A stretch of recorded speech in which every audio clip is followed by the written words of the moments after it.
ഈശോ മിശിഹായ്ക്ക് സ്തുതിയായിരിക്കട്ടെ. ഞാൻ മാണിപ്പറമ്പിലച്ചൻ. മരിയൻ ധ്യാനം എപ്പിസോഡ് 170. തിരുവചന ജപമാലയിലും സാധാരണ ജപമാലയിലും നാം മരിച്ചവരെയൊക്കെ വേണ്ടി പ്രാർത്ഥിക്കാറുണ്ട്. അതിനെക്കുറിച്ചുള്ള ചർച്ചയാണ് നമ്മൾ കഴിഞ്ഞ ക്ലാസ്സിൽ ആരംഭിച്ചത്. അപ്പോൾ മരിക്കുമ്പോൾ എന്ത് സംഭവിക്കുന്നു, മരണത്തിന് ശേഷമുള്ള ജീവിതം എങ്ങനെയാണ്, അതിൽ ഓരോ മറ്റ് മതങ്ങളുടെ സങ്കല്പങ്ങൾ നമ്മൾ ചെറുതായിട്ടൊന്ന് വളരെ ചെറിയ തോതിലൊന്ന് ചർച്ച ചെയ്തു പോയി. ക്രൈസ്തവ സങ്കല്പം തമ്മിൽ അത് വ്യത്യാസമുണ്ടെന്ന് ഞാൻ പറഞ്ഞു. എന്താണ് വ്യത്യാസം എന്നൊക്കെ മുമ്പ് ഒരിക്കൽ പഠിപ്പിച്ചിട്ടുണ്ട്. പക്ഷേ നമ്മുടെ ഈ ധ്യാന പരമ്പരയുടെ പൂർണ്ണതയ്ക്ക് വേണ്ടി നമ്മളത് വീണ്ടും ചർച്ച ചെയ്യാണ്. അതിലേക്ക് എത്തുന്നതിന് മുൻപ് ക്രൈസ്തവ വിശ്വാസം എന്താണ്, ഞാൻ ഹൈന്ദവ വിശ്വാസത്തിന്റെ ചില കാര്യങ്ങൾ സൂചിപ്പിച്ചു, ഇസ്ലാമിലെ വിശ്വാസത്തിന്റെ ചില കാര്യങ്ങൾ സൂചിപ്പിച്ചു. ക്രൈസ്തവ വിശ്വാസം എന്താണെന്ന് അറിയാൻ നമുക്ക് ഒരു സംസ്കാരം കൂടി, അതായത് പുതിയ നിയമം എഴുതപ്പെട്ടത് ഗ്രീക്ക് ഭാഷയിലാണ്. അപ്പൊ ഗ്രീക്ക് ഭാഷയിലും ഗ്രീക്ക് സംസ്കൃതിയിലും എന്താണ് ഈ വാക്കുകൾ കൊണ്ട് ഉദ്ദേശിച്ചെന്ന് അറിഞ്ഞാലാണ് അതിൽ നിന്ന് ക്രൈസ്തവ വിശ്വാസത്തിൽ അന്തരം അറിയാൻ പറ്റും. ആത്മാവിന് സ്വയമേവ അമരത്വമുണ്ടെന്നും ഒരാളുടെ മരണശേഷം അയാളുടെ ആത്മാവ് ആണ് അമരത്വം പ്രാപിക്കുന്നതെന്നുമാണ് ഗ്രീക്കുകാർ വിശ്വസിച്ചിരുന്നത്. പൗലോസ് ഗ്രീക്ക് ഭാഷയിലാണ് എഴുതുന്നത്. യോഹന്നാനും മർക്കോസും മത്തായിയൊക്കെ ഗ്രീക്കിലാണ്. അപ്പൊ ഗ്രീക്ക് ഭാഷ ഒരു സംസ്കൃതിയുടെ പ്രകാശനമാണല്ലോ. ഭാഷ വെറും ആശയ സംവേദനത്തിന് വേണ്ടിയല്ല ഭാഷ, ഒരു സംസ്കൃതിയുടെ പ്രകാശനമാണ് ഭാഷ. അപ്പൊ ഗ്രീക്ക് സംസ്കൃതിയിൽ ഗ്രീക്കുകാർ വിശ്വസിച്ചിരുന്നത് ആത്മാവിന് സ്വയമേവ അമരത്വമുണ്ട്. ഒരാൾ മരിച്ചു കഴിഞ്ഞാൽ അയാളുടെ ആത്മാവ് ഇങ്ങനെ അമരത്വം പ്രാപിക്കും. ശരീരം നശിച്ചു പോകും, ആത്മാവ് അമരത്വം പ്രാപിക്കും. ഇതാണ് അമരത്വം പ്രാപിക്കാൻ വെച്ചാൽ ആത്മാവിന് മരിക്കാൻ പറ്റില്ല. അപ്പോൾ ശരീരം മരിച്ചു കഴിയുമ്പോൾ ആത്മാവ് ആ ശരീരത്തിൽ പോകും, ആത്മാവ് ഇങ്ങനെ ജീവിച്ചുകൊണ്ടിരിക്കും എന്നാണ് ഗ്രീക്കുകാർ വിചാരിച്ചിരുന്നത്. ഇത് തന്നെയാണ് ക്രൈസ്തവരുടെ വിശ്വാസമെന്ന് തെറ്റിദ്ധരിച്ചിട്ടാണ് പ്രൊട്ടസ്റ്റന്റുകാര് കത്തോലിക്കർക്കെതിരെ തിരിഞ്ഞത്. ഈ ഗ്രീക്ക് സംസ്കൃതിയിലെ അതേ വിശ്വാസമാണ് ക്രൈസ്തവ വിശ്വാസം എന്നാണ് പ്രൊട്ടസ്റ്റന്റുകാർ വിചാരിക്കുന്നത്, ഇന്നും കുറെ പേര് വിചാരിക്കുന്നത്. വാസ്തവത്തില് പ്രൊട്ടസ്റ്റന്റുകാർക്ക് തെറ്റുപറ്റിയത് ഈ ഗ്രീക്ക് സംസ്കൃതിയാണ് ക്രൈസ്തവ വിശ്വാസം എന്ന് തെറ്റിദ്ധരിച്ചതാണ്. ക്രിസ്ത്യാനികൾ വിശ്വസിക്കുന്നത് ആത്മാവിന്റെ അമരത്വത്തിലല്ല, ആളുടെ ഉയർപ്പിലാണ്. ഞാനൊന്ന് ആവർത്തിക്കുക, നിങ്ങൾക്ക് ഇല്ലെന്താ വ്യത്യാസം ചിലപ്പോൾ തോന്നും. ആത്മാവിന്റെ അമരത്വത്തിലല്ല ക്രിസ്ത്യാനികൾ വിശ്വസിക്കുന്നത്, ആളുടെ ഉയർപ്പിലാണ്.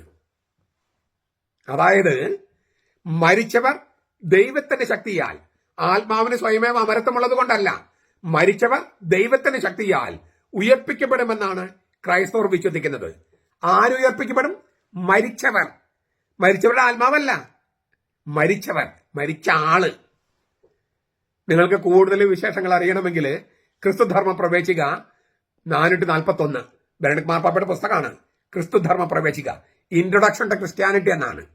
ആ പുസ്തകം വായിച്ചപ്പോഴാണ് ജോൺ പോൾ രണ്ടാമൻ മാർപ്പാപ്പ ഈ ജോസഫ് റാറ്റ്സിംഗർ എന്ന കർദിനാളിനെ വത്തിക്കാനില് വിശ്വാസ തിരുസംഘത്തിന്റെ തലവനായി നിയമിച്ചത്. 82 തോന്നുന്നു. അപ്പോ അന്ന് തൊട്ട് 2005 മാർപ്പാപ്പയാകുന്നത് വരെ കത്തോലിക്ക സഭയുടെ വിശ്വാസ തിരുസംഘത്തിന്റെ തലവനായിരുന്നു ഈ ജോസഫ് റാറ്റ്സിംഗർ. അദ്ദേഹം 1968 എഴുതിയ പുസ്തകമാണ് ഇൻട്രൊഡക്ഷൻ ടു ക്രിസ്ത്യാനിറ്റി.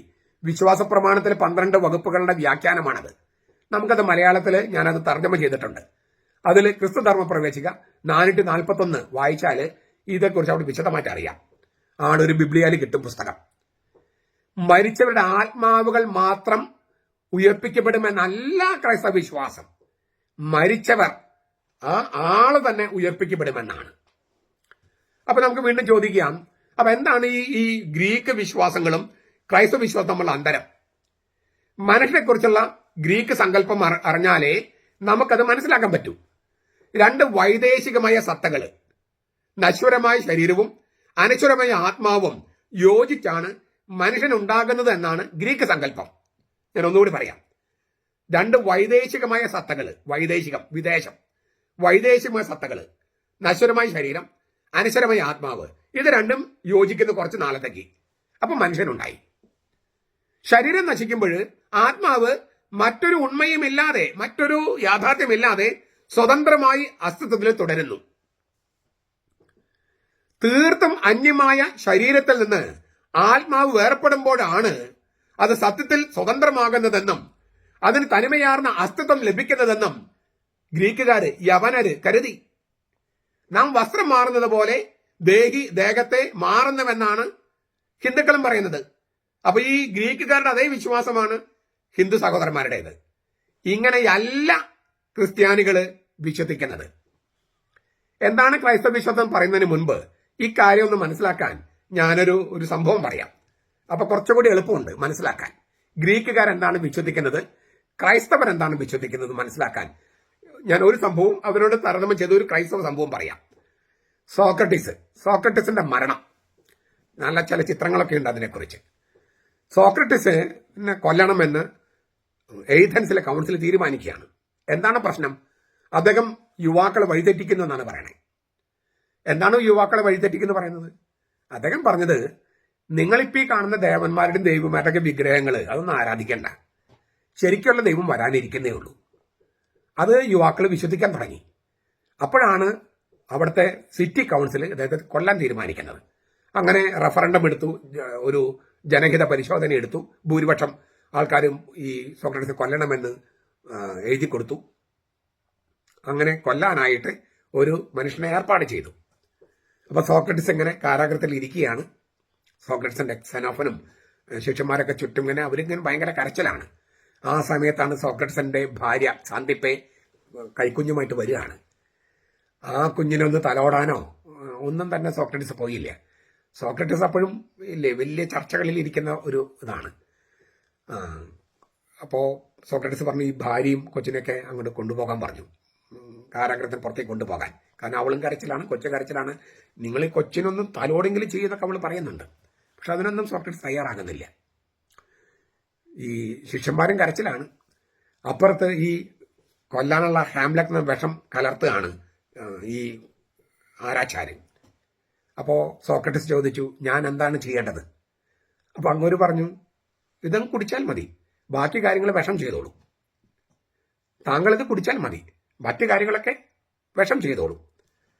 അങ്ങനെ ഈ പട്ടാളക്കാരൻ, ഈ പറഞ്ഞ ആരാച്ചാര് വിഷം ഇങ്ങനെ കൊടുക്കുകയാണ്. അപ്പം അദ്ദേഹത്തിന് അറിയാം ഈ മനുഷ്യൻ വിശുദ്ധനാണ്. സോക്രട്ടീസിനെ എല്ലാവരും വിശുദ്ധനായിട്ട് കണ്ടേ. അദ്ദേഹം വിശുദ്ധനാണെന്ന് കേട്ടിട്ട് എനിക്ക് മടുത്തു എന്ന് പറഞ്ഞിട്ടാണ് ഒരാളെ കൊല്ലാനായിട്ട് അനുവാദം കൊടുത്തത് ഈ ജനഹിത പരിശോധനയിൽ. അയാൾ വിശുദ്ധനാണെന്ന് പറഞ്ഞിട്ട് എനിക്ക് കേട്ട് മടുത്തു. അത് ഇനി അങ്ങൊരു വേണ്ട, ഇവിടെ വിശുദ്ധന്മാരൊന്നും വേണ്ട. അങ്ങനെയൊക്കെയാണ് ആൾക്കാർ എഴുതി കൊടുത്തത്. എന്തുമാത്രം അപക്വമായിട്ടാണ് നമ്മൾ പെരുമാറുന്നത്, പ്രതികരിക്കുന്നതെന്നുള്ളതിന്റെ തെളിവ് കൂടിയാണത്. അപ്പോൾ ഈ ആരാച്ചാർക്കറിയാം സോക്രട്ടീസ് വിശുദ്ധനാണ്. അപ്പൊ അദ്ദേഹത്തിനെ കൊല്ലാനായിട്ട് മനസ്സ് വരുന്നില്ല. പക്ഷെ ഗവൺമെന്റ് നിയമിച്ചിരിക്കുകയാണ്. അപ്പൊ ഇങ്ങനെ പുറം തിരിഞ്ഞാണ് കൊടുക്കണേ വിഷം, പുറം തിരിഞ്ഞ്. അങ്ങനെ സോക്രട്ടീസ് വിഷം കയ്യിലെടുത്തു. അപ്പോഴാണ് ഓർത്തത്, അയൽപ്പക്കത്ത് ഒരു കോഴി വാങ്ങിയിട്ട് തിരിച്ചു കൊടുത്തിട്ടില്ല, അത് തിരിച്ചു കൊടുക്കണം, ഉത്തിരിപ്പ് കടമുണ്ടല്ലോ, തിരിച്ചു കൊടുക്കണമെന്ന് ശിഷ്യന്മാരോട് പറഞ്ഞു. എന്നിട്ട് പുള്ളി ഇങ്ങനെ മരിക്കുകയാണ്. എൻ്റെ ആത്മാവിനെ, എൻ്റെ ഈ ശരീരമെന്ന കാരാഗ്രഹത്തിൽ നിന്നും വിടുതൽ നൽകുന്നതിന് ഞാൻ നന്ദി പറയുന്നെന്നും പറഞ്ഞിട്ടാണ് വിഷം കുടിക്കണേ. എൻ്റെ ആത്മാവിനെ കാരാഗ്രഹത്തിൽ ഇട്ടിരിക്കുന്ന, തടവിലിട്ടിരിക്കുന്ന ഈ ശരീരമെന്ന കാരാഗ്രഹത്തിൽ നിന്നും എന്നെ സ്വതന്ത്രമാക്കുന്നതിന് നന്ദി എന്ന് പറഞ്ഞിട്ടാണ്. അപ്പോൾ അങ്ങനെയാണ് ഗ്രീക്കുകാർ വിശ്വസിച്ചിരുന്നത്. ശരിക്കും നമുക്ക് സന്തോഷമുണ്ടാകുന്നത് ആത്മാവ് ഈ ശരീരമെന്ന തടവറയിൽ നിന്ന് പുറത്തു പോകുമ്പോഴാണ്. കർത്താവിന് മുമ്പിൽ ഈ മരണമെന്ന കാസ നീട്ടിയപ്പോൾ കർത്താവ് എന്താ ചെയ്തത്? അവൻ രക്തം വിയർത്ത് പ്രാർത്ഥിച്ചു, കർത്താവേ ഈ മരണമെന്ന കാസ മാറ്റിത്തരണമേ. കാരണം ക്രിസ്ത്യാനിക്ക് മരണം എന്ന് പറയുന്നത് ഈ ആത്മാവിനെ ശരീരത്തിൽ നിന്നും സ്വതന്ത്രമാക്കുന്ന പരിപാടിയല്ല. അപ്പൊ ക്രിസ്തു ശരിക്കും മരണമെന്തെന്ന് അറിഞ്ഞ ആള് ക്രിസ്തുവാണ്. നമുക്ക് ആർക്കും മരണമെന്തെന്ന് കൃത്യം പറയാൻ പറ്റുമോ? പറ്റില്ല. മരണമെന്തെന്ന് ശരിക്കും അറിയാവുന്ന ആളാണ് ക്രിസ്തു. ആ മരണമെന്ന കാസ കർത്താവിന് മുമ്പിൽ നീട്ടപ്പെട്ടപ്പോൾ അവൻ എന്തുമാത്രം 4 മണിക്കൂറാണ് പിതാവുമായിട്ട് മൽപ്പിടുത്തം നടത്തിയത്. കഴിയുമെങ്കിൽ ഈ കാസ മാറ്റിത്തായോ. അവസാനം പറയുന്നുണ്ട്, എന്റെ ഇഷ്ടമല്ല നിന്റെ ഇഷ്ടമാണ്. പക്ഷെ എന്നാലും രക്തം വിയർത്താണ് പ്രാർത്ഥിക്കുന്നത്. അതിനിടയ്ക്ക് 3 പ്രാവശ്യം മറ്റു ശിഷ്യന്മാരുടെ എന്നിട്ട് 4 മണിക്കൂർ കർത്താവിനെ തനിച്ചിരുന്ന് പ്രാർത്ഥിക്കാമായിരുന്നില്ലേ? അത്രമാത്രം അസ്വസ്ഥതയുള്ളത് കൊണ്ടാണ് ശിഷ്യന്മാരുടെ അടുത്ത് പോയിട്ട് അവർ ഉറങ്ങാണോ നോക്കിയത്. സാധാരണ കർത്താവിനങ്ങ് പ്രാർത്ഥിച്ചാൽ മതിയായിരുന്നില്ലേ? ശിഷ്യന്മാർ ഉറങ്ങിയോ ഇല്ലെന്നോ അന്വേഷിക്കേണ്ട കാര്യമുണ്ടോ? ഉണ്ട്. എന്താ കാര്യം? അത്രമാത്രം അസ്വസ്ഥതയുണ്ട്. ഈ മരണമെന്ന കാസ അതെന്താണ് കർത്താവിന് ശരിക്കും അറിയാം. ഗ്രീക്കുകാർ വിചാരിച്ചത് പോലെ ആത്മാവിന് ശരീരത്തിന് സ്വതന്ത്രമാക്കുന്നതല്ല മരണം. അത് കണ്ട് ഞെട്ടിപ്പോകുകയാണ് കർത്താവ്. അപ്പൊ നിങ്ങൾക്ക് ആ വ്യത്യാസം മനസ്സിലാവുന്നുണ്ടോ? ഗ്രീക്കുകാർ വിചാരിച്ചിരുന്നതും കർത്താവിന് എന്താണ് മരണം എന്നത് അറിയാമായിരുന്നു. അപ്പൊ അത് മനസ്സിലാക്കാൻ, ഇത്രയും മനസ്സിലാക്കാൻ നമുക്ക് കഴിഞ്ഞു. ഞാൻ എന്താണ് ക്രൈസ്തവ വിശ്വാസം നമ്മൾ അടുത്ത ക്ലാസ്സിൽ ചർച്ച ചെയ്യാം. അപ്പൊ ഞാനത് പറഞ്ഞു വന്നത്, ദേഹം ഇല്ലേ, ദേഹി ദേഹത്തെ വിട്ടു മാറുന്നു, അതായത് നമ്മൾ വസ്ത്രം മാറുന്ന പോലെ മാറുന്നു. അങ്ങനെയാണ് ഈ ഹിന്ദു സഹോദരന്മാർ വിശ്വസിക്കുന്നത്. അങ്ങനെ തന്നെയാണ് ഗ്രീക്കുകാരും വിശ്വസിച്ചിരുന്നത്. അതല്ല ക്രൈസ്തവ വിശ്വാസം.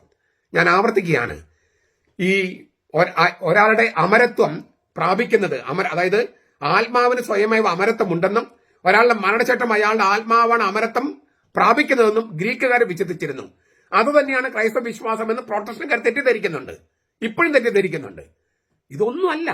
അപ്പൊ നമ്മുടെ ഹൈന്ദവ സഹോദരന്മാർ വിശ്വസിക്കുന്നതല്ല, ഗ്രീക്കുകാർ വിശ്വസിക്കുന്നതല്ല, പ്രൊട്ടസ്റ്റന്റുകാർ വിശ്വസിക്കുന്നതല്ല. ഇതൊന്നുമല്ല ക്രൈസ്തവ വിശ്വാസം. പിന്നെ എന്താണ് ക്രൈസ്തവ വിശ്വാസം? അത് നമുക്ക് അടുത്ത ക്ലാസ്സിൽ ചർച്ച ചെയ്യാം. നമ്മുടെ കർത്താവ് ഈശോ മിശിഹായുടെ കൃപയും പിതാവായ ദൈവത്തിന്റെ സ്നേഹവും പരിശുദ്ധാത്മാവിന്റെ സഹവാസവും നാം എല്ലാവരോടും കൂടി ഉണ്ടായിരിക്കട്ടെ, ഇപ്പോഴും എപ്പോഴും എന്നേക്കും. ആമേൻ.